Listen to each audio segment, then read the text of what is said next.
and why facts remain important so that those sorts of horrible problems of the 20th century don't revisit us in the 21st century. I'll open the floor to questions and comments.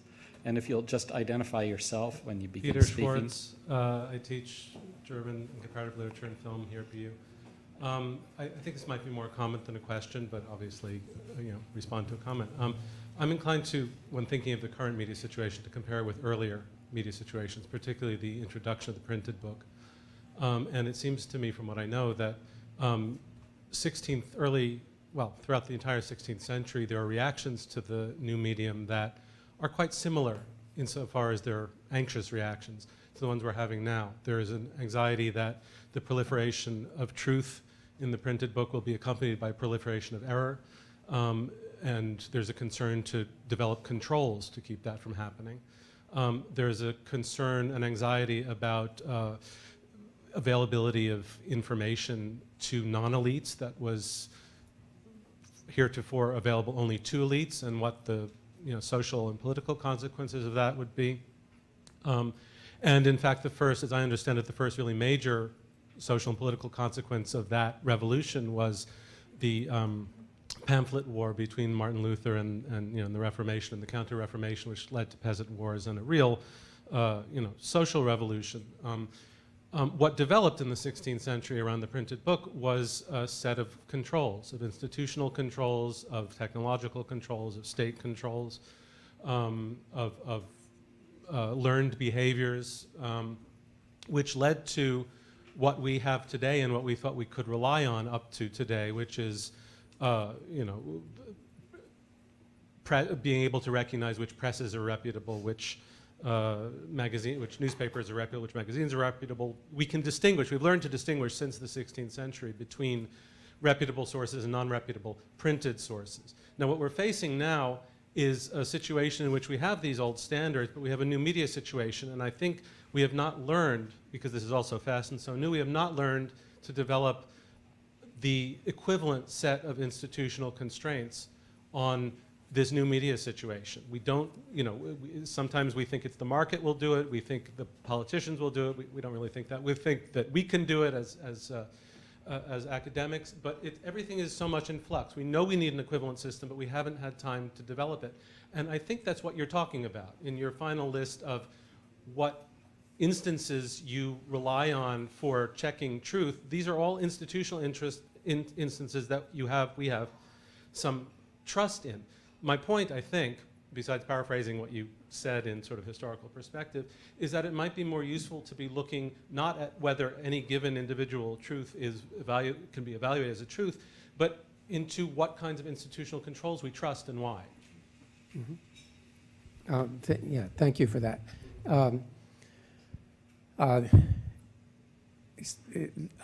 This talk, I should have said, would have been longer if it hadn't been stolen from me repeatedly over the last day and a half, and presented with more data than I have, and sometimes I think with more wisdom too. So I wanted to acknowledge that.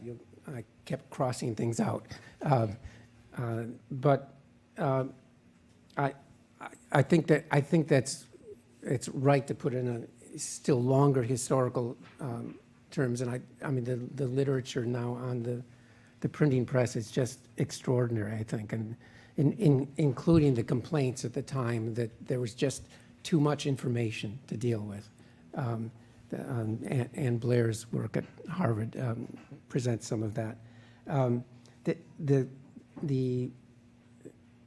The spread of information to non-elites is certainly part of what was going on then and now, and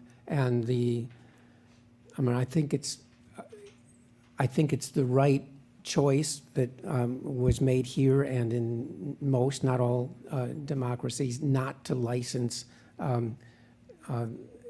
the press and citizen journalists, our journalists, anyone who provides fresh, honest news, or in the case of United Airlines, video.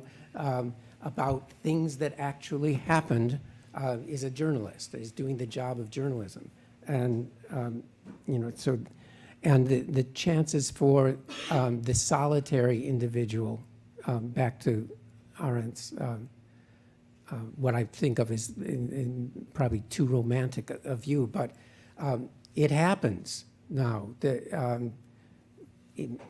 Inside Climate News won a Pulitzer for its environmental reporting about 4 or 5 years ago, I think, at a time when they had 6 people who had never met in the same room at one time. They celebrated their Pulitzer on Skype. That's extraordinary, such an achievement with a group that didn't have a lawyer and didn't have a newsroom and didn't have some of the things. So that's part of the do non-elites pollute our knowledge? Well, yes and no. They extend it and improve it. What I'm saying is that's that's always not a been real true. question. I'm suggesting Yeah. that's a question generated by anxieties, but it's not a real question. I think that's right, I'm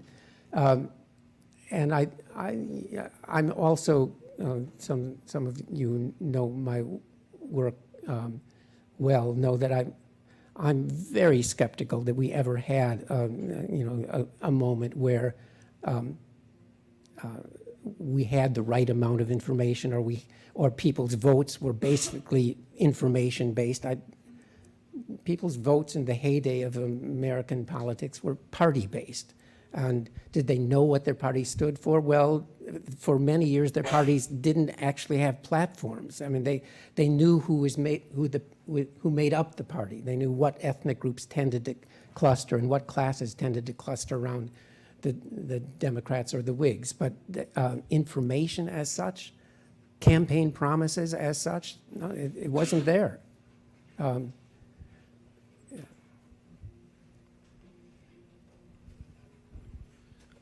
I was interested in the quote that you brought out of Hannah Arendt about how facts aren't facts independently. They have to fit into an interpretation. And it struck me when I was watching the fact-checking of the presidential debates that they would try to atomize facts out of something Trump was saying, and he would talk about NAFTA for like 15 minutes and give this narrative, and then the fact-checking sites would have individual facts that they'd be trying to do, and I thought that was very ineffective because there were fundamental questions of like, was NAFTA I mean, I guess this is a fact or not a fact, but there's more to it than that. That was NAFTA really the worst deal ever made? Are we going to bring back factory? There was a whole chain of questions, and so I'm just wondering if you had any thoughts about whether there's a problem with our notion of quote unquote fact checking and the way that it's done in the media, and if that might be at the root of some of the challenges we're facing now. It's a good question. It may be. I don't think it's at the root, but I think it's a factor. The first thing they do at the fact-checking organizations is, in a television debate or a presidential speech, they write out what the assertions are, and then they say, is that assertion fact-checkable? That's the term they use inside, the proposition NAFTA is the worst trade deal ever made. That's not fact-checkable. That's what I think in the advertising business would be called puffery. It's an obvious exaggeration. It's not. How would you determine what's the best or the worst? It's not something you can say, oh, well, the Labor Department report says it's only the third worst. I mean, there is no such scale. And so they would have passed right by that one and gone to something lower level and not maybe as crucial to the general end to which Trump was going in that paragraph. So yeah, we can only rely so much on fact-checking organizations, or on there's still an argument that goes beyond the facts, and is if the candidate or the president presents it as there's this direct string of inferences from fact A and B and C to this conclusion that we must build a wall. The problem lies in the inferences. The problem lies in what values and fears underlie the proposition. It's not so much the lower level facts. But if those are wrong, the fact checkers then say, you know, if it looks to you like these facts were closely linked to a conclusion, you'll have to get to that conclusion some other way, because these aren't facts. That it seems to me is, you know, it's not the only journalistic task going, but the thing about the new fact-checking organizations is that they are, and that is their careers have been, and they understand themselves to be journalists, not to be advocates. Thank you. Would you introduce yourself, please? Juliette Floyd, Boston University Philosophy Department. So thank you very much for Now framing it now all I'm with in trouble. philosophy. I quite disagree with you that you're not a philosopher. Quite disagree. That was a very thoroughly philosophical response of someone deeply involved in interpreting the history of what he has done. So thank you for that. It was quite a beautiful use of Arendt. I'd like to add in one other angle in addition to the institutional angle and the, I think you're right, overly romantic picture of the philosopher that Hannah Arendt had there. Much of what you were saying reminded me of a book that I think wasn't translated into English or published until the late 60s either, Wittgenstein's Uncertainty, which is a book that I think does not say that truth is socially constructed in one sense. That is to say, we're unlikely to reach consensus, but we still have a notion of truth. So one thing that was not mentioned and hasn't been mentioned so far is a notion I think is very important, which is the notion of conversation. Truth, in the way you're describing it, facts in the way you describe them, require conversation. Wittgenstein's metaphor was that of harmonies. So what he says is, it's what people say that's true or false.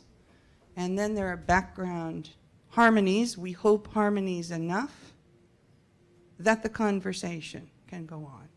We clearly don't live in a post-truth world when it comes to face-to-face conversation. I mean, too many big fat ones, and we don't have it. So I think one of the things that strikes me about Trump and his behavior in all the debates is he's an arch defeater of conversation. All the norms that frame our notion of conversation, including exaggeration, attacking people, saying complete nonsense. I think nonsense is a very important notion that even computer scientists need to think about. So I'd like to put the notion of conversation on the table because I quite agree with Peter's question. I don't think we quite know how to situate and revise the institutions, but we've got to have people at an individual level able to see themselves reflected in those institutions. And that means not just through eyewitness reporting on Twitter and so on, but a conversation where attunement and harmony doesn't mean we don't sing in different notes. We may disagree, but we need something like that notion. So, Thank you for that.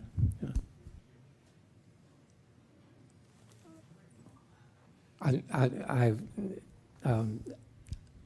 agree on the importance of conversation, but that was not at the center of how I was thinking about it, so I appreciate that. Excellent. And following up on Julia's point, yes, Joanne Orevik from Wisconsin. Just the notion of the fact that we've got queries going on and not questions.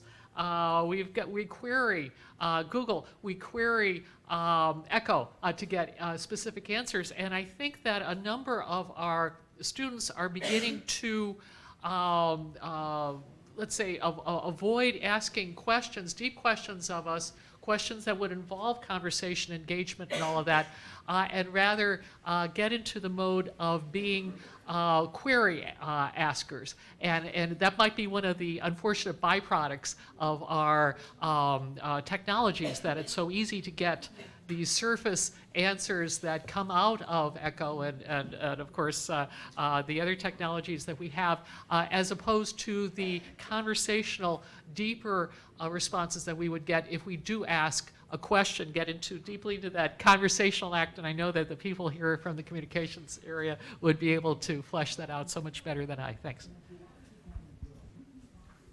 Thank you.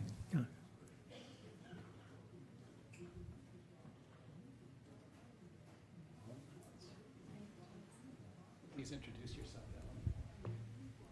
Hello, thank you so very much for your talk today. I very much appreciated it. My name is Ellen Cushman.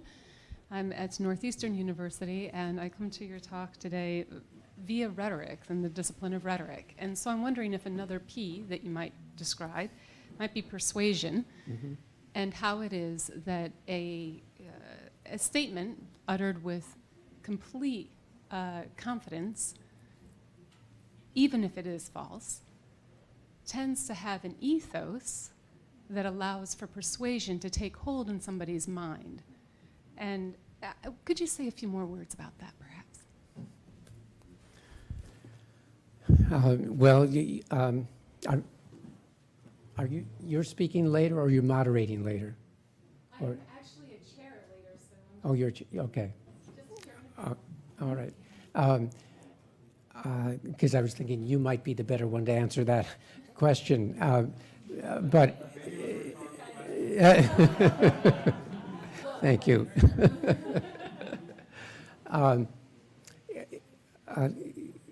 Yeah, I mean, persuasion is clearly the act that is going on in politics all the time. It's also goes on in selling real estate too, and I haven't, what's it called, The Art of the Deal? I haven't read it, and I probably should, or would have succeeded better in life if I had. I don't know, but I think half the time I don't know Mr. Trump. But it seems to me half the time he's making an opening bid. He doesn't expect to be believed. He expects to be setting a scene and a standard that from which he can fairly easily be talked down. But at least he's made the first move that gives him an advantage. I don't know if that's what The Art of the Deal says, but in my very few experiences in house buying, that's part of what goes on. And deception is the normal practice. Now, so he's learned a particular, I think, I mean, this is sheer guesswork. I think he's learned a particular way of moving in the world built out of, there's arguments about whether he was successful in business or not successful, but somehow he came out with a lot more money than I did, and bigger houses.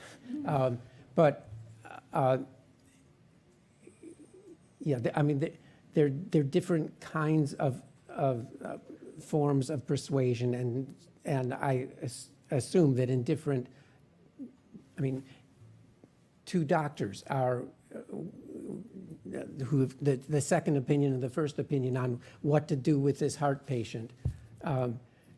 They say, here's the way we should treat him. No, we should treat him this way. And they marshal their evidence, but it's also a matter of personality and charm and whatever the other long lists that one studies in rhetoric that are part of that. I mean, we just as like responding about the fact-checking organizations. That this is not the whole story. The array of facts.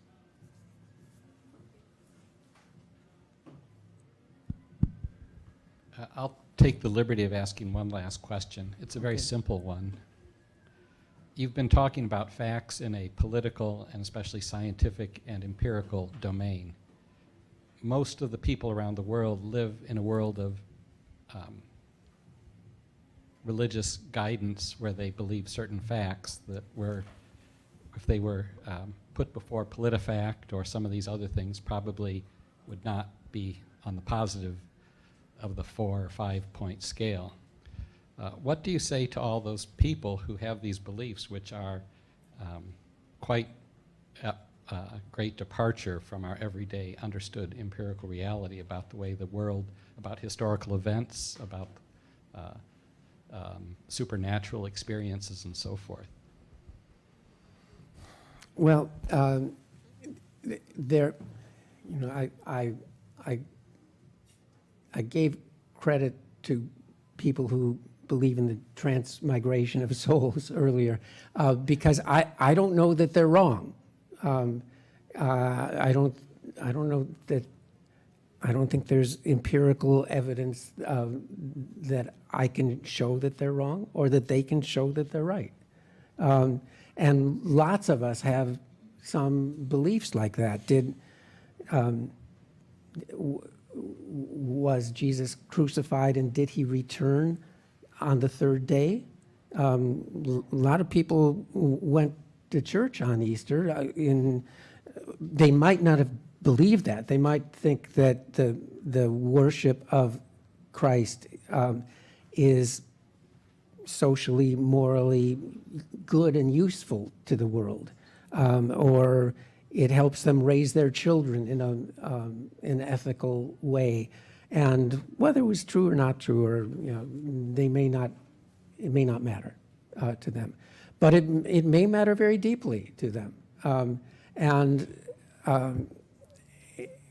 It takes me out of this world of the evidence based that we've been talking about. I don't know how to respond otherwise. Thank you. It is always interesting to me about the many worlds of discourse that people have, and how I think I have one of the best jobs in the world. Other people would really hate to have my job. So it's really how one chooses to live one's life, I think, is something that, as you have done in your speech, demonstrated respect for that. And it's something that I think we all place great value in, that people can pursue their own destiny. As I said a few days ago, the freedom to choose the kind of life they want to lead is very important. And on that note, we'll take just a very short break to reconvene, to set up the table here again, and we'll see you just in a very few moments. Thank you.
bully scientist.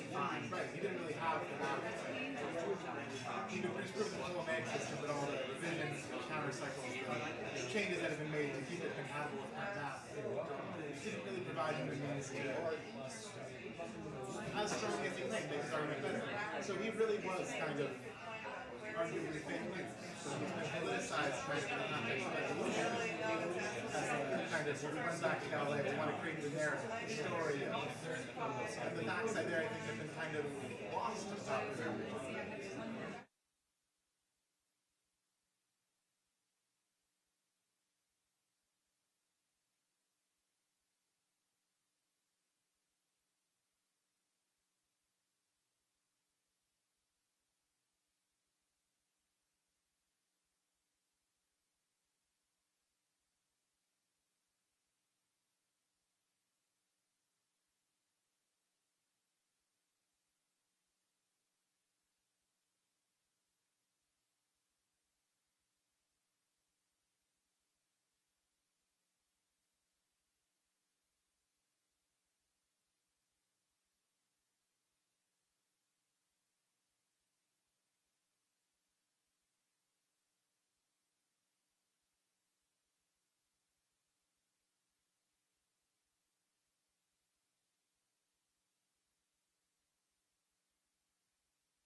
specifically for college communications. Right.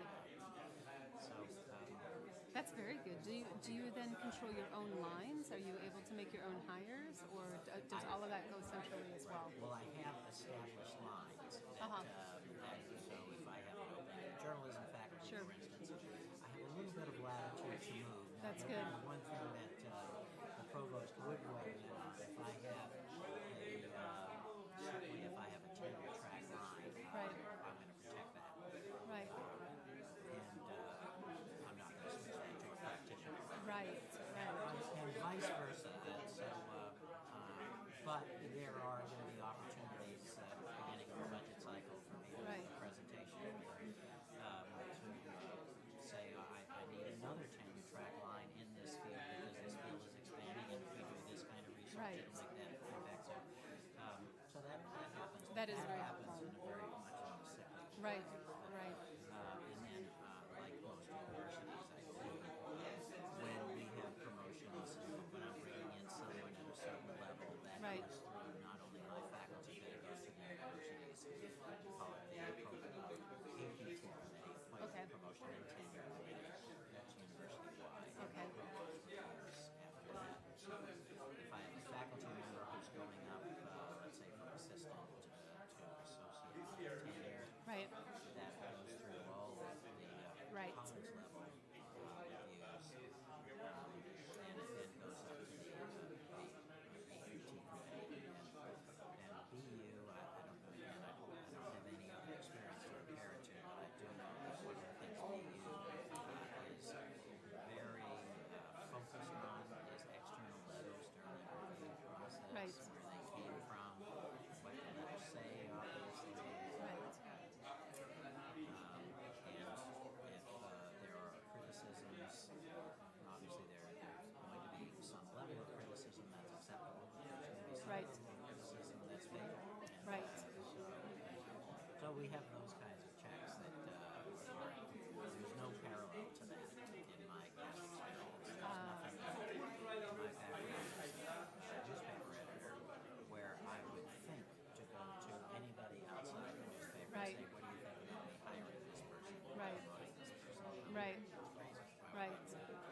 But you would also have probably year-to-year appointments or jobs that would just continue on if somebody was doing a decent job, and Well, we you do would have- review. Right. We do have And the journalists. lecturer faculty, for instance, Right. those are Well, I meant when you were in journalism. Oh, Right. So you had much more flexibility with your personnel, it sounds like. Right. Yeah, totally. Yeah. I wouldn't have to go to any Right. promote someone. Right. And you wouldn't necessarily hire somebody.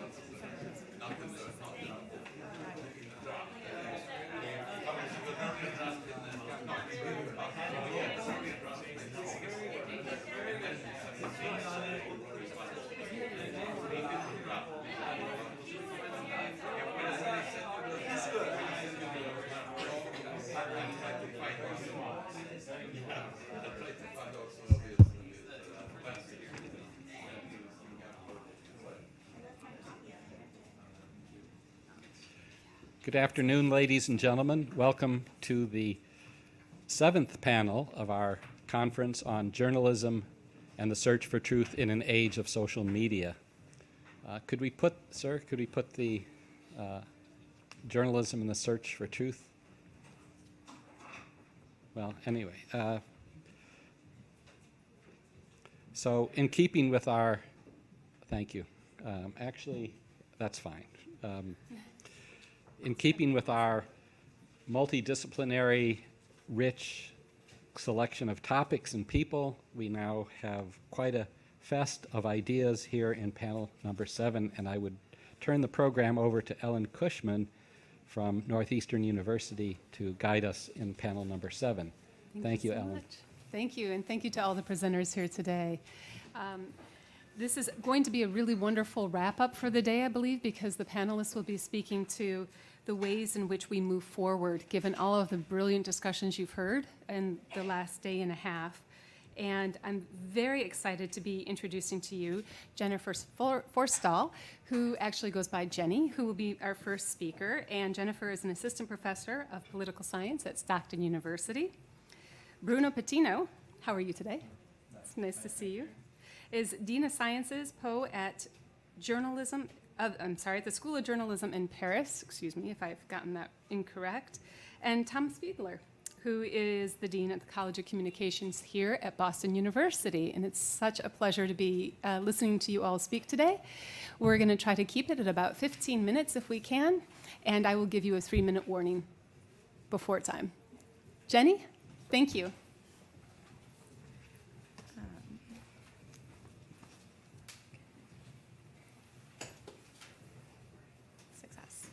Okay, so thank you so much. I'm delighted to be here, and I've really enjoyed all the conversations so far.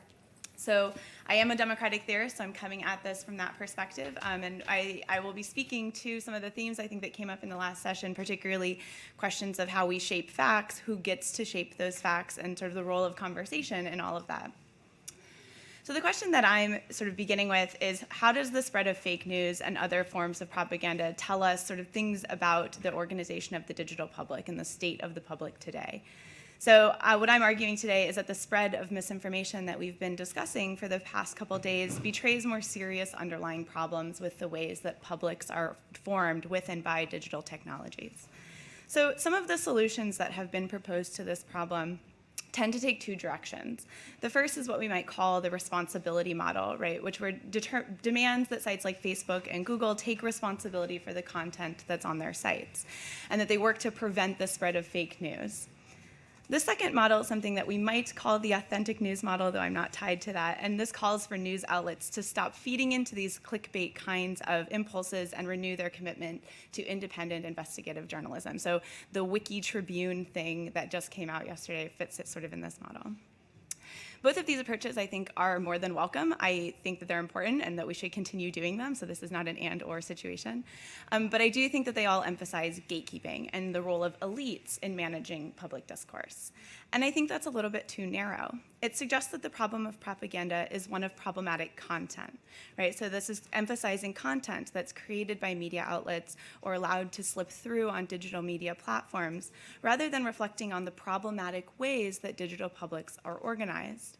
In other words, a lot of these solutions are ignoring the role of citizens in generating and making use of the truth. So what I'll be doing today is drawing on the work of Harold Lasswell, Walter Lippmann, and John Dewey in order to make 3 interventions into the issue of truth and news in the age of social media. So first, I'll show how and why fake news should be understood as propaganda in its Lasswellian sense. Second, I'll discuss why current approaches to dealing with propaganda, turning to gatekeepers, right, are in some ways confusing the symptom with the cause. So what they're doing is addressing the consequences of propaganda, but failing to account for the underlying breakdown in democratic practices and democratic habits of the citizens who make up the publics that we're talking about. And third, I'll offer an alternative, and I argue that we should follow John Dewey's call for a practical reformation of social conditions and think about how we might organize digital publics in a way that involves users in these ongoing practices of investigation, consultation, persuasion, debate. In short, how should we organize digital publics in a way that allows for and facilitates this kind of social inquiry that Michael brought up in his keynote as sort of scientific in nature? So first off, fake news is a kind of propaganda. So writing in 1927 on the use of propaganda in the First World War, Harold Lasswell defined propaganda in the widest possible terms. So this is his definition. Whether it's conducted by governments, private companies, or individuals, propaganda is communication that works through direct manipulation of social suggestion. And so propaganda operates by altering people's perceptions of the world around them with the goal that they will then change their behavior because of that. And so the various mechanisms of fake news and misinformation and manipulation that we've been discussing, I think would all therefore fall very easily under this category. It's pretty broad. But Lasswell is really careful to note that the importance of propaganda, the significance of propaganda is actually to be found in the social context. So the critical skill of a propagandist, right, what makes somebody good at their job is not their ability to construct a really compelling message or to identify the right means of transmitting that message to citizens or their audiences. Instead, the critical skill of the propagandist lies in their ability to understand and exploit a favorable set of social circumstances. In short, Lasswell tells us that propaganda is not a cause of social disunion. In fact, the success of propaganda just shows us that there's already a sort of devised, scattered, unfocused, divisive public in the first place. It's something that they're taking advantage of.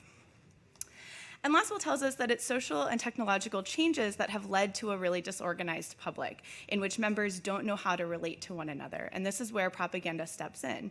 He calls it a new hammer and anvil of social solidarity. And so propaganda tells citizens what is going on and, more importantly, what they should do about it, right? They can't figure it out for themselves, and so they turn to propaganda for answers. And so if the success of propaganda is due to social disorganization, it's not quite clear how a turn to gatekeepers will help to address that problem, though it might help solve some of the problems of misinformation. So what we'll do now in this section is turn to Lasswell's contemporaries, John Dewey and Walter Lippmann, for help in sort of thinking about the problem of the public that this opens up for us. So in many ways, the responses to today's propaganda, so things, again, that we've been discussing a lot, fact-check tags, browser plugins, algorithmic changes, all of these are enacting Lippmann's vision. Arguing against the doctrine of the omnicompetent citizen, with which I am sure you are all familiar, Lippmann suggests investing responsibility in what he calls an independent expert organization. And this expert organization is what has the necessary resources, both intellectual and material, to do the job right. And citizens in this model are really relegated to the role of oversight, right? We'll check in with them from time to time, see that everything is going well, but leave them sort of behind and to make the decisions, leave the decision-making to someone else. But to rely solely or even mostly on these gatekeeping mechanisms to determine for citizens what is important and how to understand it is in many ways just exchanging one mode of propaganda for another, right? We may be more sympathetic to the message or intentions in the second mode, but these solutions are nevertheless relieving citizens of the responsibility to identify their own interests and work together to achieve them, right? To be part of that process of making sense of facts. And so instead, these strategies are investing gatekeepers with maybe an outsized influence on citizens' decision. And particularly now, we're seeing this happen without the full knowledge or input of users or citizens. This, as John Dewey reminds us, is just undemocratic. And democracy is, I guess, not something we've talked about much these 2 days. So for Dewey, democratic decision-making requires the participation of every mature human being in determining the direction of their community and in generating the values that govern their lives. So truth is not something that can be objectively identified and dictated to a public, right? Truth for Dewey is something that's generated in the collective back and forth of individual and their community. As the former, so individuals come to understand not only the facts of a situation, but also the social context and the consequences that give those facts meaning. Right, so Dewey is in many ways trying to apply the model of scientific truth-seeking and knowledge to wider realms of the public and I think private life as well, right? That's democracy, is this kind of social scientific inquiry. So these process of inquiry and the active participation of every individual in it is for Dewey just as important as what they ultimately decide upon, right? The process really matters. So with this in mind, solutions to the sort of gatekeeping solutions don't in themselves seem to generate this kind of condition, right? They don't necessarily make social inquiry all that much more possible. And so what I think we need to look for instead is a recognition of how we can reorganize the digital public along the lines of what Dewey suggested, calling it the great community. And this means, I think, sort of developing 3 distinct characteristics. The first is common interests. So democratic politics for Dewey is the shared work of managing the consequences of our individual actions. So this project requires that individuals recognize what they have in common with other people. If individuals are unable to understand how they're connected to other people, sort of their place in interpersonal networks and how their lives are shaped and both shape others, citizens will be unable to make sense of the news and the information that they receive, right? And they'll be unable to make the kind of intelligent and informed decisions that we want them to. So the foundation of a commonly identified interest, something that sort of ties people together very clearly, gives citizens common ground from which to begin having these kinds of conversations that we started talking about in the last session. And it makes easier the sort of contentious model of democratic politics that we sort of alluded to. However, common interests are not sufficient. So finding meaning in facts and knowledge, Dewey reminds us, is both an artistic as well as an intellectual problem. It requires not only fact-finding and fact-checking, but it also requires, quote, methods which make the presentation of these results arresting and weighty. So in other words, turning facts into a compelling narrative requires that we present those facts in a way that will force people to understand the public effects of their private actions, right? We need to turn their attention to doing something about it in the name of the common good. And I'm arguing that a community with well-developed norms of discourse provides some guidelines on how to effectively communicate that, right? So it's a sort of audience question. If you know your audience, you can craft a more persuasive message. But as Dewey warns, the shared norms and interests can lead to homogeneity and stagnation. This is always something that we are sort of concerned about. And this is why, for Dewey, a democratic community must cultivate the specifically democratic norms of inquiry, this sort of scientific model. And importantly, this ethos of inquiry must be embodied in the everyday practices of citizens. It's not enough to arrive at the right decision. I sort of can't stress this enough. Instead, it's the process of decision-making that helps to determine what the right decision will be, right? We sort of don't know what it is until we're in the thick of it. And it's when citizens abdicate this active role in making these decisions and thinking through problems that they become susceptible to the kind of manipulation that Lasswell, Lippmann, and Dewey were all worried about, right? Of being told what to believe rather than deciding that for themselves. And so, it's great, what do we do with all this? So with these characteristics in mind, the question is really, how do we work to reorganize and revitalize digital publics so that we can facilitate this kind of project of social inquiry? So much of my research uses lessons from physical architecture and urban planning to think about how we can design digital spaces better. And so in these sort of last few minutes, I'll give a brief discussion of Facebook and Reddit as two different sites to show how thinking about the design of these platforms can generate the necessary conditions for social inquiry or not. Okay, so these are my fabulous designs, so enjoy them. So we'll talk about Facebook first. So Facebook's relationships are, for the most part, dyadic. So I'm setting aside the idea of groups, which we can talk about and are different for sure. But for the most part, Facebook users connect with each of their friends individually. So one's network on Facebook is centered around each individual user rather than some kind of community of shared interests, right? So we can see how this individualized structure has effects on the kinds of activities that we see people engage in on the site.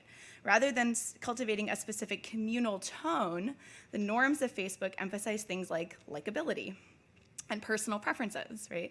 So this is kind of to be expected. It's something that Dewey actually predicted in 1927, because without knowing one's audience and the specific norms of discourse that can help shape messages more effectively, Facebook users are left with very little guidance on how to present information other than things that are widely shared. So shock, sensation, likability, so sort of babies, et cetera, or things that are comforting or that confirm their biases, right? So things that make you happy that you want to share it with others. Reddit, by contrast, is built in a way that can help users clarify or clearly identify what their shared interests are.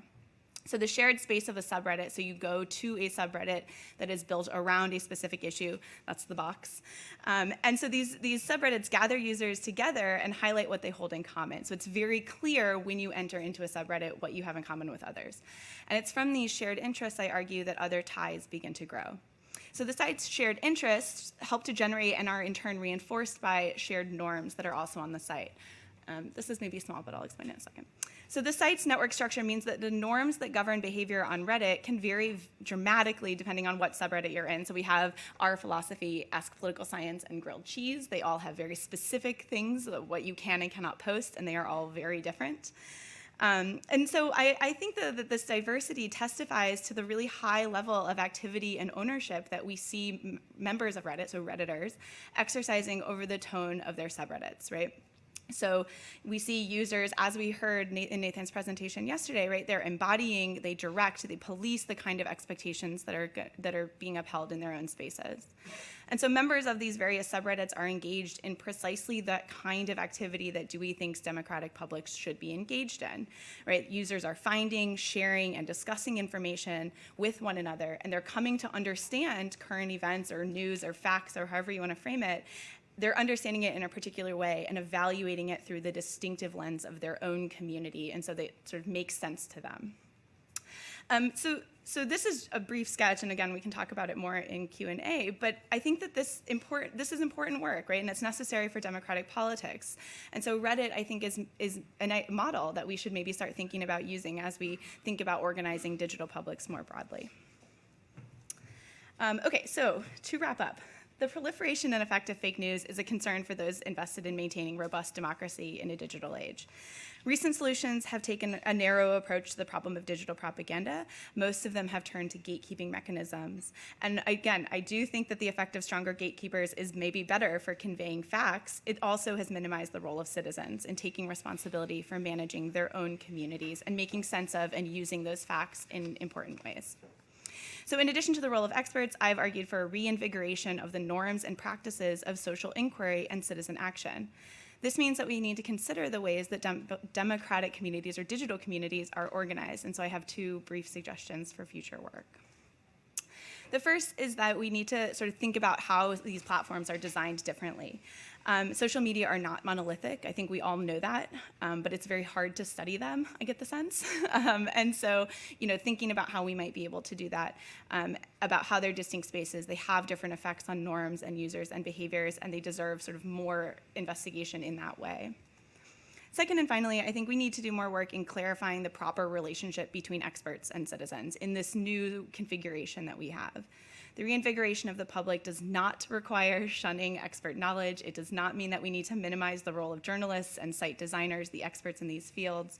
But what I do think is true is that we need to ensure the success that if we're going to ensure the success of these processes of inquiry, experts and citizens both need to be participating in it. And so we need to start thinking about how we can build spaces that help to make that happen.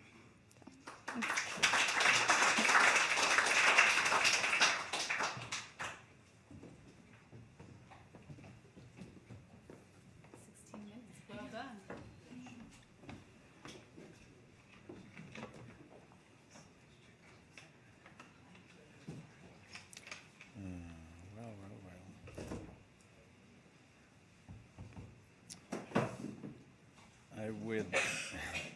I will need some help here, I guess, to find the mouse. I don't find the mouse. Ah, here it is. Okay.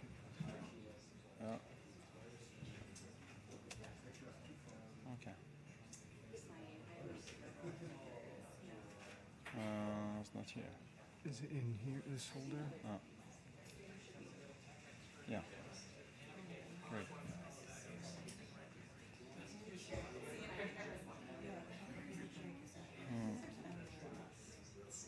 Where is? I don't see. I'll need some help. Well, I will try to figure out how to put the presentation. I'll need some help. If you can provide me with some help. So, I'm sorry. I apologize for my French accent.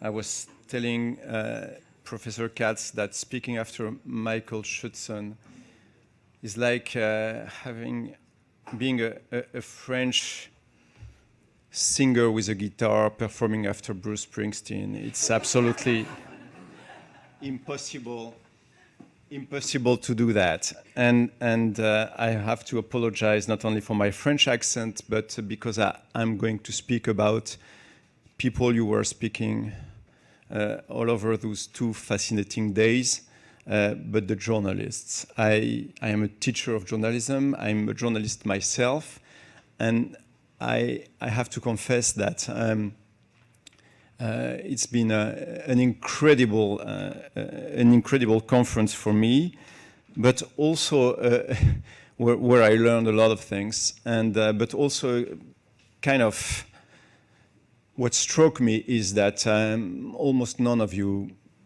spoke about the news factory and what should the journalists do. I heard about what the society should do, the politicians should do, the social networks should do, and what can the journalists do. And maybe there is sad news here.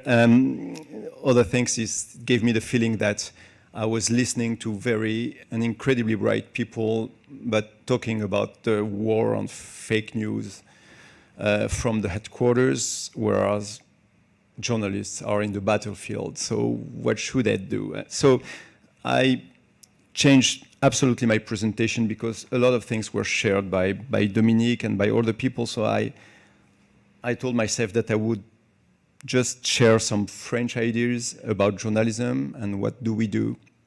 With the School of Journalism, we're working with Facebook, with Google.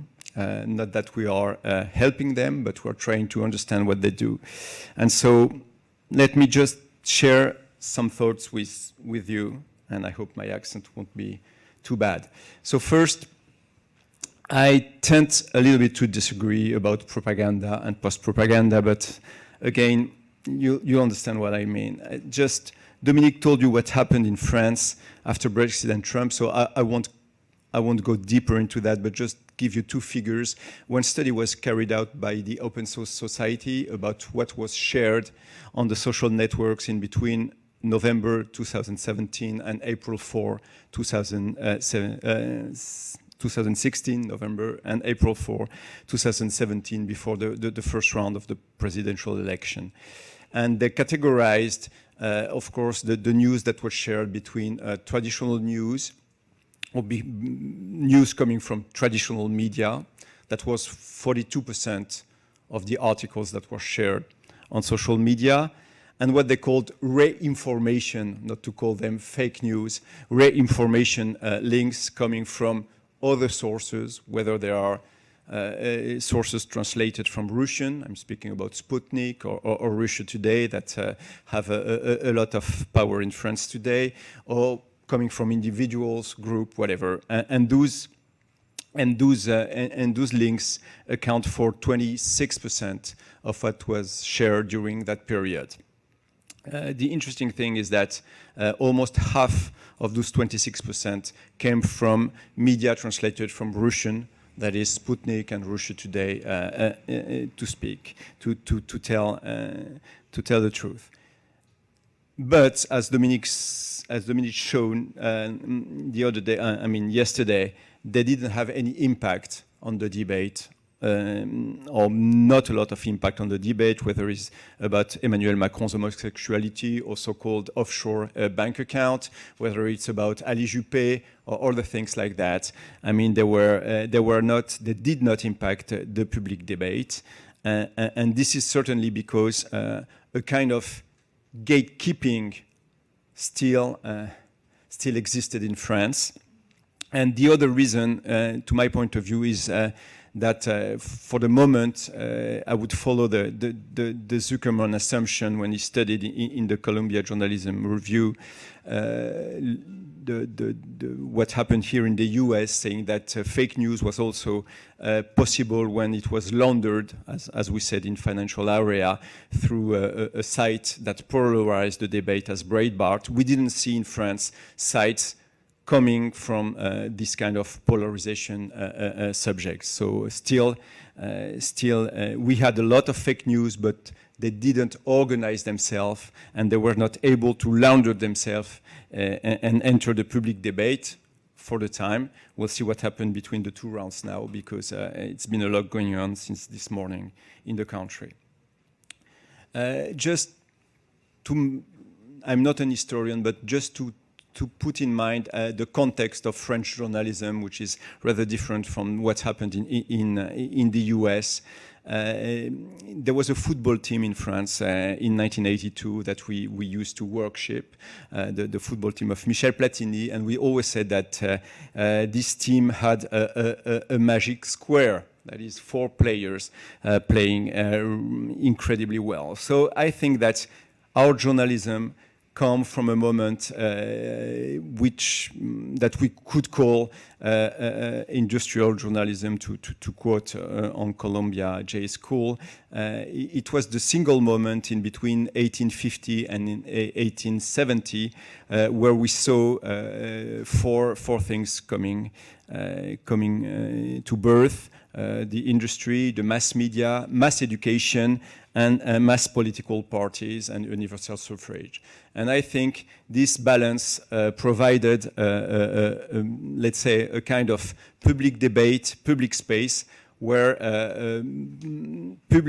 where mass media, that is giving a single message to a single audience at a single moment in a single context, were the base of the public debate, as well as mass education. We had the laws of mass education in 1872-75 in France, mass political party and mass media.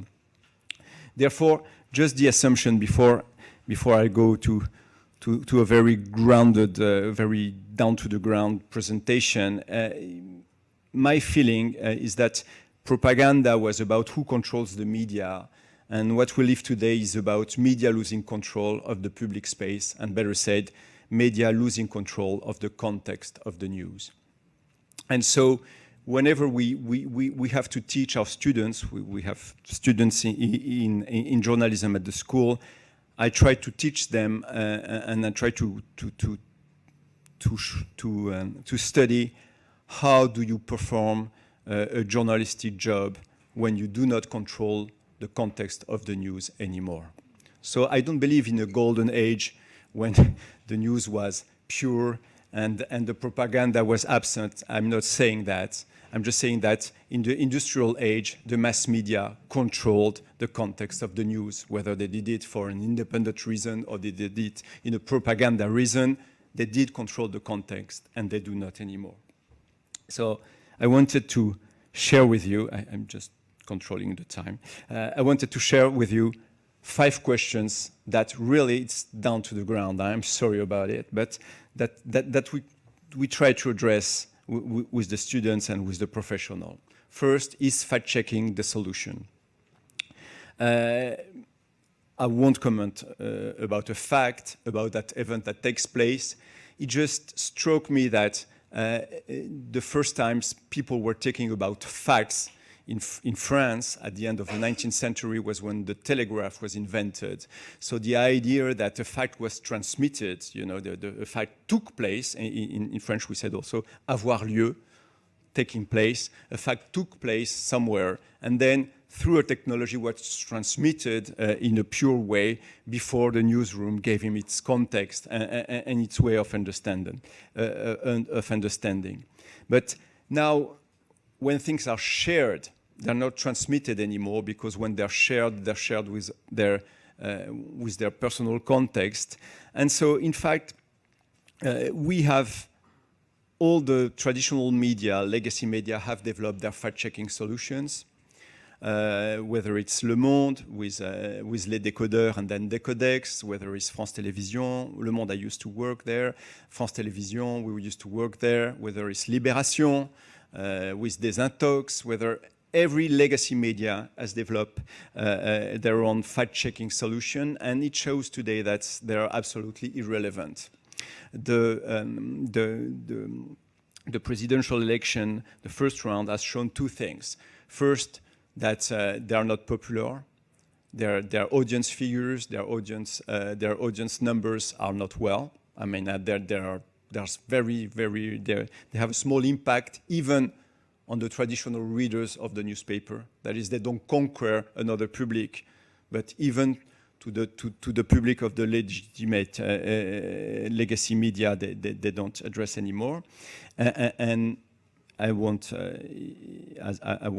follow on what was said this afternoon. People don't know when there is a fact to be checked or not, because it depends on the way you present or you don't present the fact itself or the number itself. So it has developed as a kind of no way out.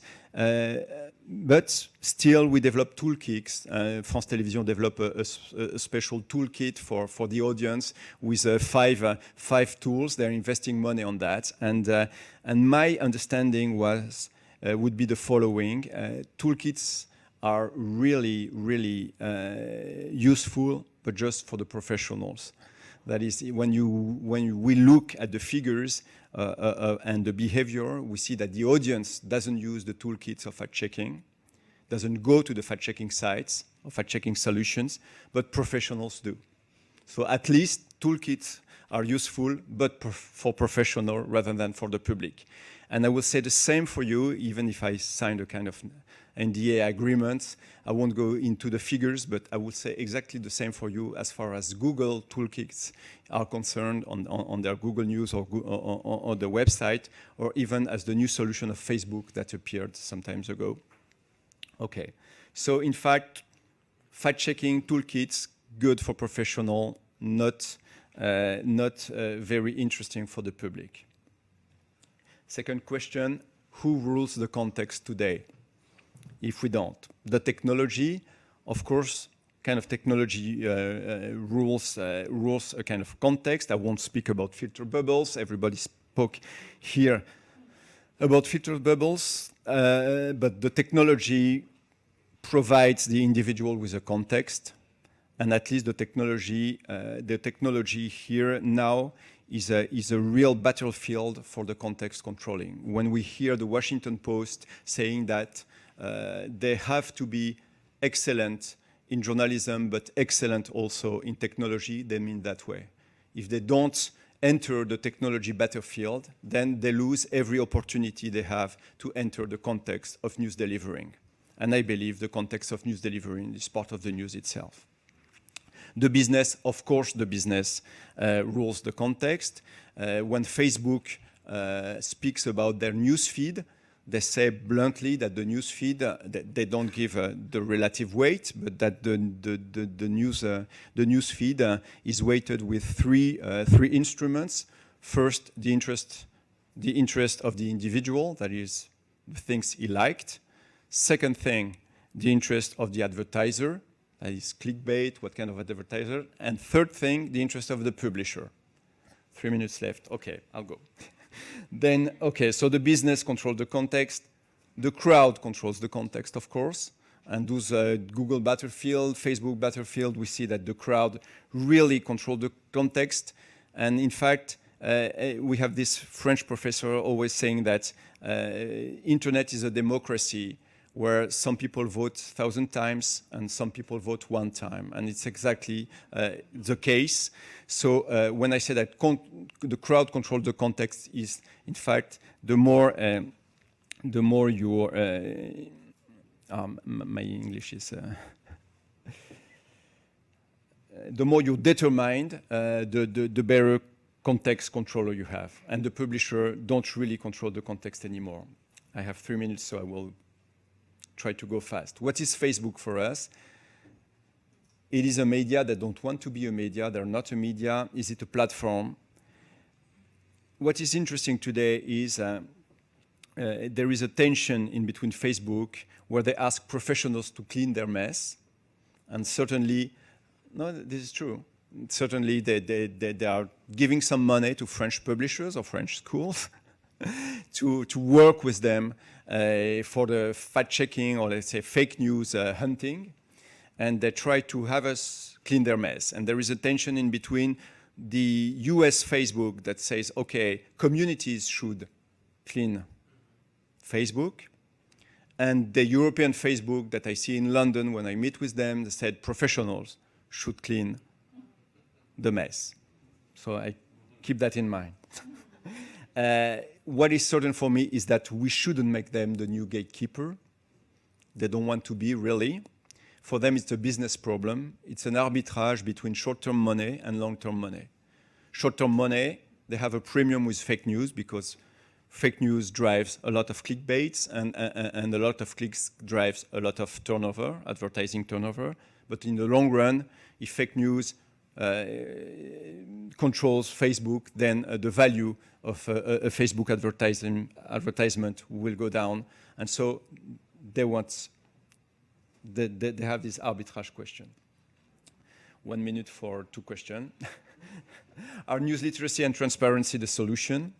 I think you mentioned the very deep-rooted question about the education challenge, the gullibility question, which is just to give you a figure.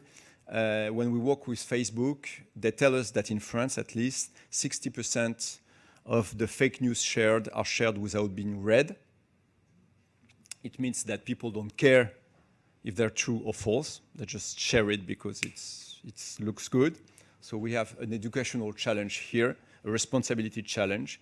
A gullibility question is also a strong question, because I disagree here when I hear people say that people that read fake news don't believe in.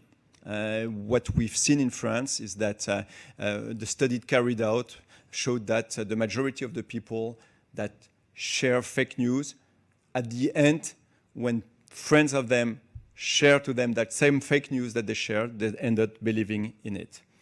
The professional challenge is, how do we perform journalists in a context we don't control anymore? And the fifth question, just because I'm French, should the law do something about it? Yeah, it is a very French question, and I'm sorry about it, but just let me tell you something. In France, news, journalism, whatever it is, has always been an organized and regulated market. And this is the first time we have somewhere something that is non-regulated.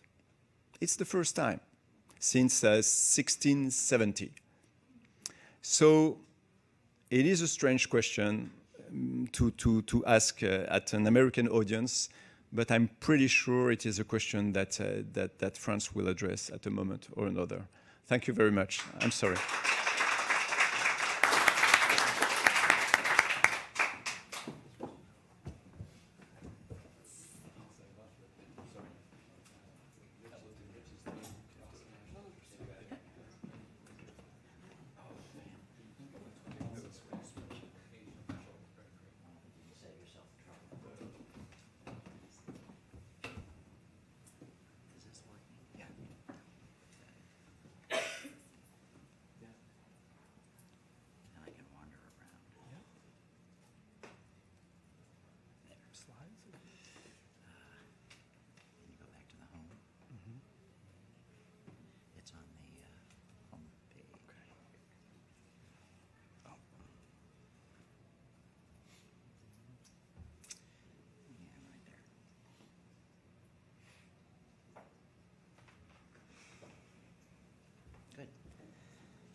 Very good.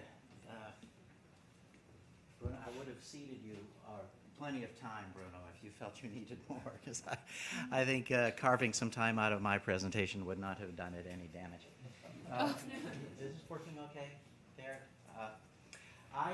Tom Fiedler, as introduced, in some ways I'm the outlier on the panel, although with Bruno, my background is in journalism, so I guess I will come at this the way journalists do.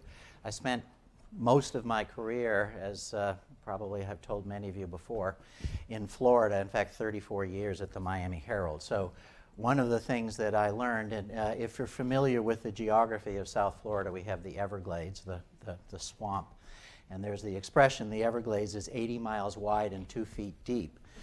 That's essentially the way journalists, I think, are going to approach this problem after you have heard from a number of people a lot of really excellent thoughts about where the media is. But I think what I'm going to try to do is sweep up a lot of things and talk about the context in which journalists are doing journalism today, and a little bit about the history of how we got to where we are and where we came from.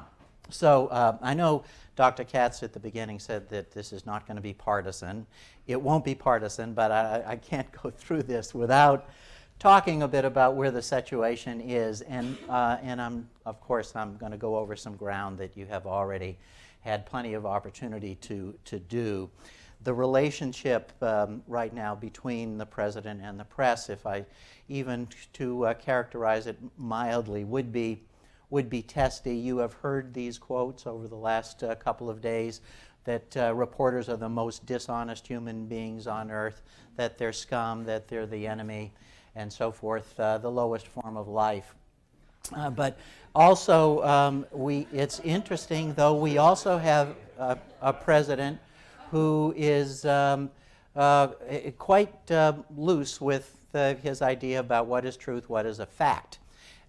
This is, you may remember that he claimed that he had more people at his inauguration than ever before. It was very, very great. It was bigly and all of those kinds of things. And yet, when confronted with the evidence, and these were photos that, interestingly enough, were released by the National Park Service, and he quickly made sure that he shut down, or the administration shut down the website of the National Park Service, shows these are the crowds from the Obama inauguration and the crowds from the Trump administration. But the response from the Trump administration when confronted with these facts, of course, is to attack the critics, and that's where we came up with the new word in our lexicon, or words in our lexicon, from Kellyanne Conway, who said that he was relying on alternative facts. So, but interestingly, we have been there as journalists before. The history, those of you who have studied U.S. history, you probably know that. But maybe what could be the darkest hour in what was freedom of the press actually happened in 1798 with the Alien and Sedition Acts, and John Adams was the president, and he had little hesitation to put any newspaper editor in jail who tended to criticize what he was doing. The law was very broad. It said, in effect, any criticism of a public official could get you put in prison. So it just happened to be that most of the editors who ended up going into prison were Thomas Jefferson's supporters.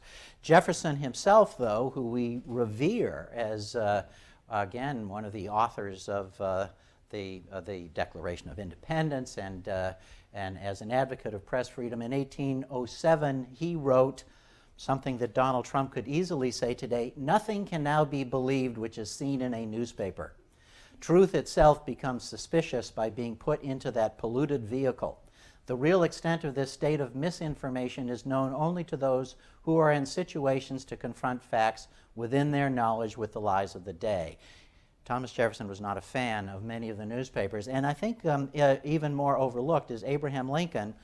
In the middle of a war, granted, also he took advantage of martial law, but at the height of the Civil War, he arrested the editors of 2 newspapers in New York City who had printed fake news of that day, claiming that the Union Army was about to draft 400,000 men. So Lincoln's response to that was to arrest the editors, put them in jail, and also to shut down the telegraph that was carrying that information.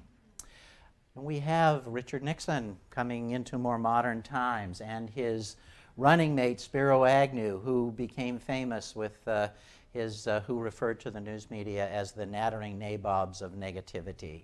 His speechwriter was a man named William Safire, who later went to work for the New York Times. He had a great sense of the alliterative. But also, this was during the Watergate era, and of course the tension between the press and Nixon at that time came to a height, including a famous conversation when the Attorney General, John Mitchell, called either Woodward or Bernstein, I don't know which one, and told them that if the Washington Post went ahead and published the story they planned to publish, that the Post publisher, Katharine Graham, would, quote, "get her fat tit caught in a ringer." They went ahead and printed the story. They also printed the quote, but they cleaned up the quote a little bit. So we have precedent for animosity between the press and journalism. But I think one of the things that was really interesting about the Trump campaign and his appeal was its similarity to another candidate who ran for president 3 times, in fact, named George Wallace. George Wallace, for those of you who aren't familiar with that part of U.S. history, was a segregationist governor of the state of Alabama. He was all racial animosity was central to his political success.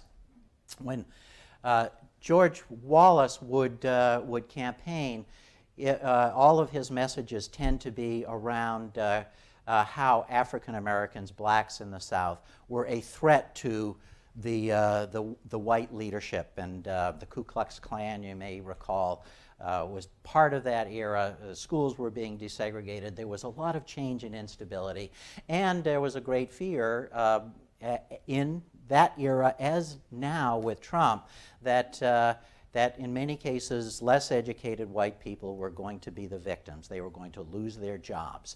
And George Wallace campaigned so effectively on this, again, something many people overlook.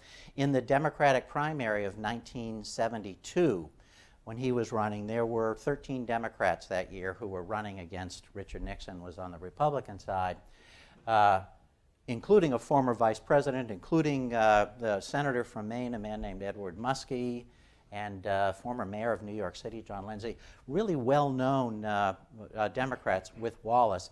George Wallace was leading the Democratic primary on May 15th of 1972, and likely would have won the Democratic nomination in 1972 had he not been the victim of an assassination attempt that left him in a wheelchair.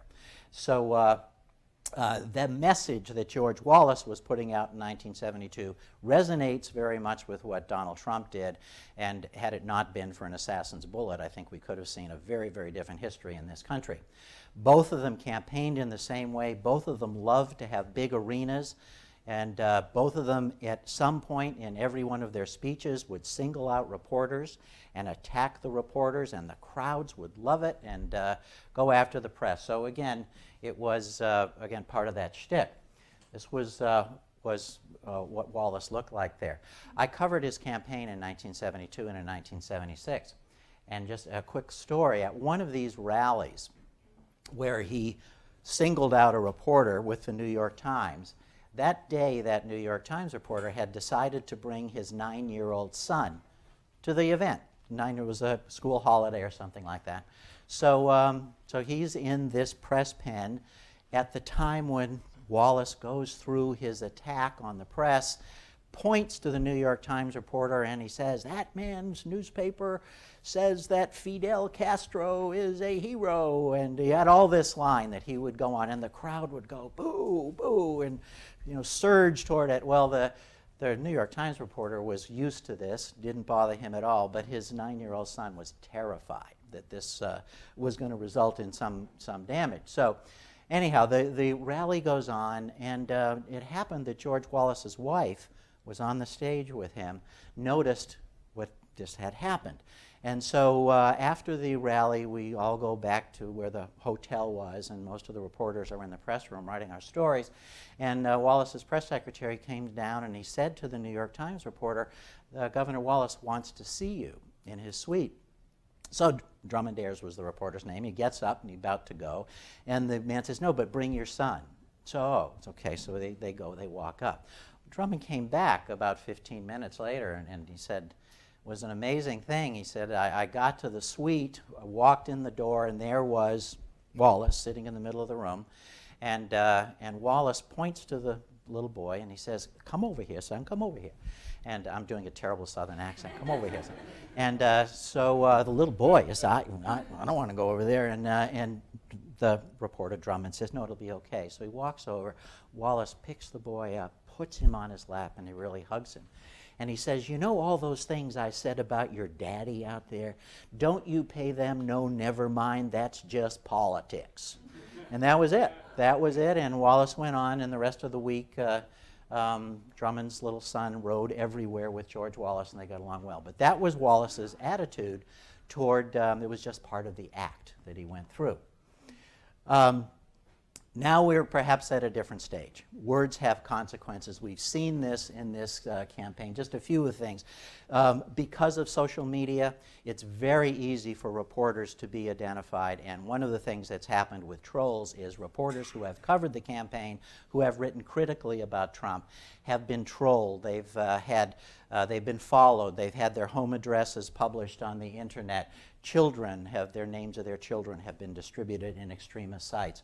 The Washington Post had to hire security guards for several of their Trump campaign reporters there. Female journalist reporters with Jewish-sounding names particularly were singled out. Megyn Kelly, who recently left Fox News to go to NBC, after she confronted Trump in one of her interviews, later she took her children to Disney World, and she felt so threatened that she hired an armed guard to walk with her through Disney World. So these words have consequences. I'll also admit one other thing. We have had plenty of presidents who have lied. That's no surprise to any reporter. This is sort of a pantheon of some of our best liars. Lyndon Johnson lied about the attack on a destroyer in the Tonkin Gulf, which led us into the Vietnam War. Dwight Eisenhower isn't really in there, but Dwight Eisenhower, when a spy plane was shot down over the Soviet Union, Dwight Eisenhower denied that, of course, we don't have any spy planes over the Soviet Union until the Soviet Union produced the pilot, Francis Gary Powers, and therefore he had to admit the lie. We have Bill Clinton will live forever with the line about, I didn't have sex with that woman. Contrary to all evidence, George W. Bush, who had proof that there were weapons of mass destruction in Iraq, and on it goes. And of course, here is Nixon with the Watergate tapes wrapped around him. So again, we're a long way from the George Washington who supposedly chopped down a cherry tree, and when his father asked him, he said, I cannot lie, Father, I chopped down the cherry. Our presidents lie very easily and without a problem. One of our best liars was one of our most popular presidents, Ronald Reagan. Ronald Reagan truly was a fabulist. His biographer described him in the authorized biography by the Reagan family, described Reagan as a dunce and a fabricator. Can you imagine that? You would commission somebody to write your bio, and that's what they do. They put in there, who had an embarrassing propensity to just make things up. And he did. He had then Israeli Prime Minister Yitzhak Shamir came to the White House on a state visit, and it sent Reagan off to tell this story to everyone there, how he had been with the army unit that liberated one of the concentration camps in Germany at the end of World War II. There's a terrible picture showing that liberation. In fact, Ronald Reagan spent the entire war in Culver City, California, making training films for the U.S. Army. Never went to Europe, never obviously was involved in this. He also was at a ceremony where he was going to bestow a Presidential Medal of Honor on a war hero.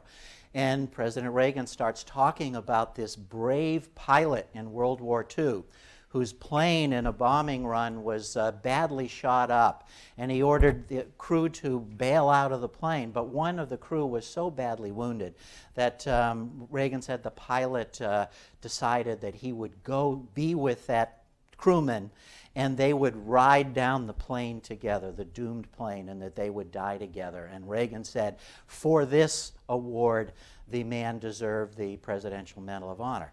Nobody really asked at the moment, well, how do they know this story if everybody on the plane died? But nonetheless, what actually happened is that this was the script of a movie called A Wing and a Prayer, which came out during the war.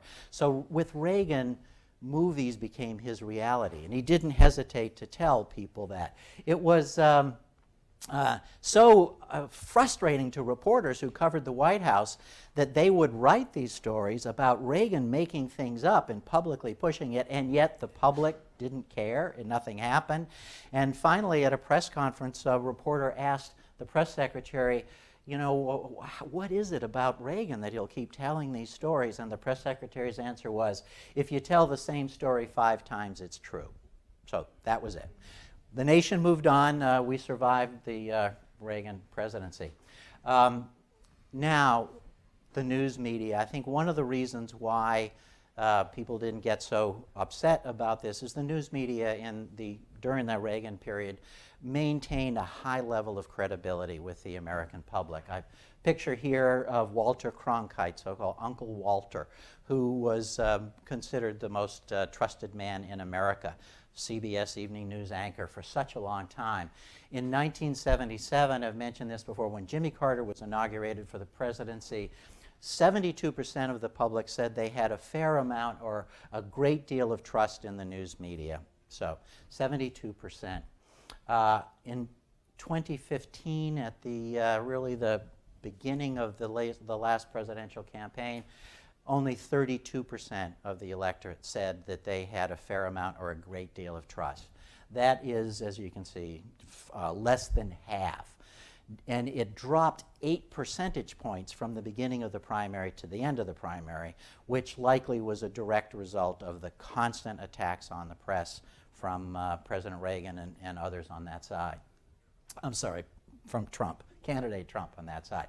So who do you believe in that situation? I'd mentioned this earlier. The Emerson College did a survey about, do you believe President Trump or do you believe the press? 49% of registered voters said that President Trump was more truthful than the news media. I don't know how good the survey is, but it doesn't really contradict a lot of what we know. So where does this leave us? It leaves the media certainly in a situation where our what we see of as our constitutional role, a wounded watchdog. If you remember the guarding the bridge in The Search for the Holy Grail, the Black Knight who, gets one arm chopped off, and he says, it's just a scratch, and the other arm chopped off, and then the legs, and then in there at the end is that, I think, is where the news media is today, sad to say. However, and this is Walter Lippmann, I think, one of the most important quotes, there can be no liberty for a community which lacks the means by which to detect lies. So what do we do? Where is that community going to come from? I have to believe that despite the weak position we may be finding ourselves in, that the legacy media still continues to hold a critically important piece. Just a couple of responses. Marty Barron, who's the editor of the Washington Post, his response to that question, what are you going to do in the era of Donald Trump, was he quoted the first owner of the Washington Post who said, the first mission of a newspaper is to tell the truth as nearly as truth may be ascertained. That's what Marty Barron said the Washington Post will do. The New York Times, Dean Baquet, the editor of the New York Times, said he has allocated an additional $5 million to the budget this year, the New York Times newsroom budget, so that they can, as he says, covering this story aggressively, fairly, and unrelentingly will be the top priority for the New York Times. Interesting numbers here. The New York Times, 20 years ago, had a Sunday circulation of about 1.5 million. Of course, this is pre-internet, 1.5 million. Today, 187 million people have access to the New York Times. 187 million people every day have access to it. Are any of you familiar with the podcast that's now up called The Daily? Every morning there's a podcast, it's about 30 minutes long, called The Daily. Mike Barbaro does it. It has 20 million subscribers, a 30-minute podcast. So the idea somehow that the legacy news media is not going to play a role in the future, I think, is overly pessimistic. I'm an optimist about what is going to happen here. I'll skip through this, but essentially, what is happening, I believe now, the relationship between Donald Trump and the press has energized the press. I think it not only will energize reporters in feeling that what they do matters, it will energize the business side, because we've seen this with circulation numbers going up, paid circulation going up, and I think that's ultimately going to work to everyone's benefit. And just leave you with this. Abraham Lincoln is often credited with that line about you can fool some of the people some of the time, all of the people some, but not all of the people all of the time. I ultimately believe that real knowledge is rooted in facts, and smart people want facts in order to move forward, and that's why journalism still matters. Thank you. I'll go over.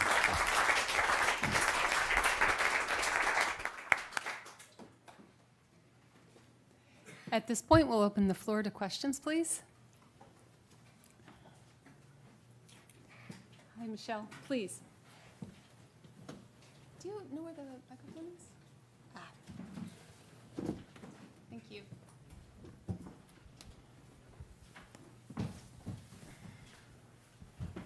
Introduce yourself, Michelle. Michelle Amazine, Boston University. Thank you all for the talks. They were very interesting. My question is for Jenny. I'm curious about Reddit. I'm not a Reddit user. I've heard of it.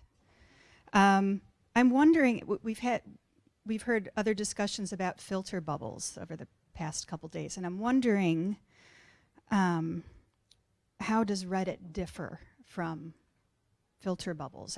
Are they not filter bubbles, what you were talking about?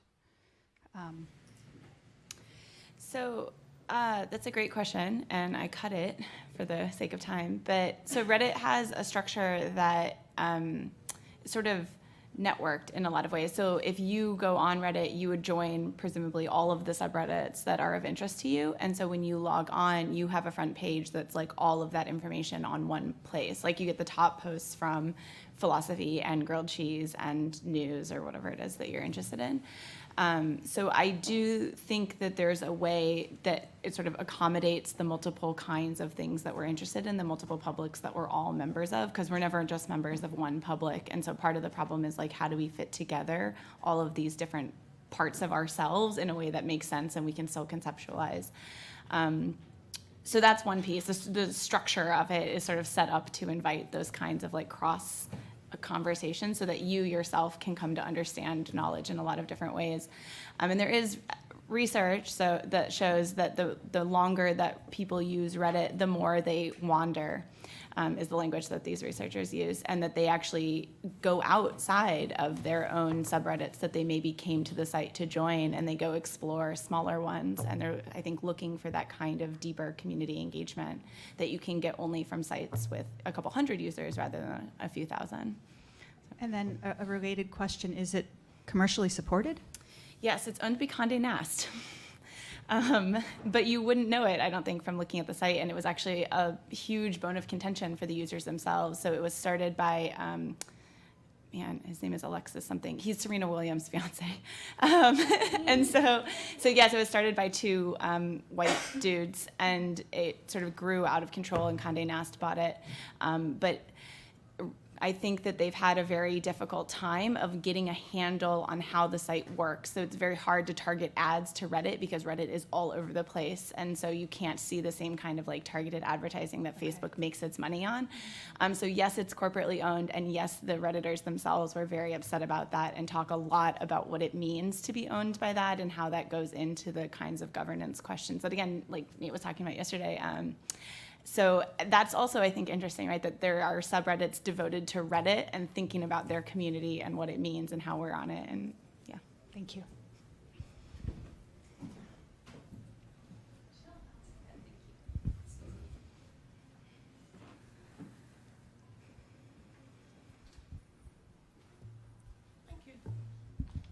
Yeah, I'm Sarah Ellenbogen from MIT. I've got a question for you, Jenny. You said in the beginning of your talk that in order for propaganda to be successful, social conditions have to be right for it. And I guess many people think that the reason that social conditions were responsible for Trump supporters being susceptible to propaganda. I'm wondering if Dewey would have said something, if he would have had something to say about whether there is something that Hillary Clinton and her supporters could have done to make the people she calls deplorables less susceptible to propaganda.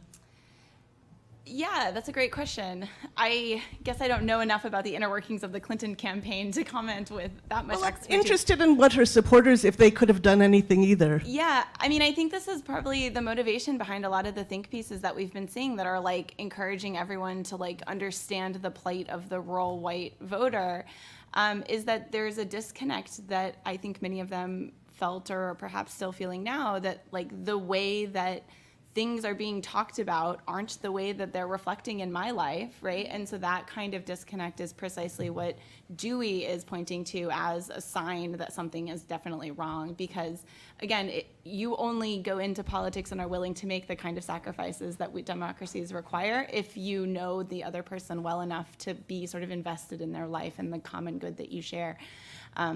And so I suspect that there's a lot of that kind of resentment or feelings of being left behind that Clinton's maybe sort of more of the same, whether that's actually what she was advocating or whether that is how she got painted, as not getting at that kind of, she wasn't making that kind of connection, which to be honest is really hard to do in a population of 350 million people. So, I mean, that's part of it as well, right? Like, I'm not sure that there is a solution that they could have done to make it better, but I do think that that's a good diagnosis of the problem. Okay, thanks.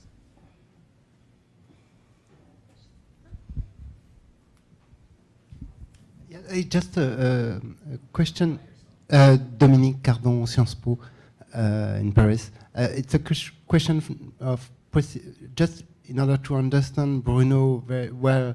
When you say that the journalists don't control anymore the context, do you mean it is the context of reception and consumption of information, or is it also the concept, the context of the fact or information? Because it seems to me that for the first part, it shows that the context collapsed in a certain way. But could we really say that the context of the information, of the fact, disappears today? No, well, I was mentioning the context in the way you publish or you transmit something. When you're a professional, you know that matters at the same time as the fact. And in the reception context too, you know, there is always this exercise that we do in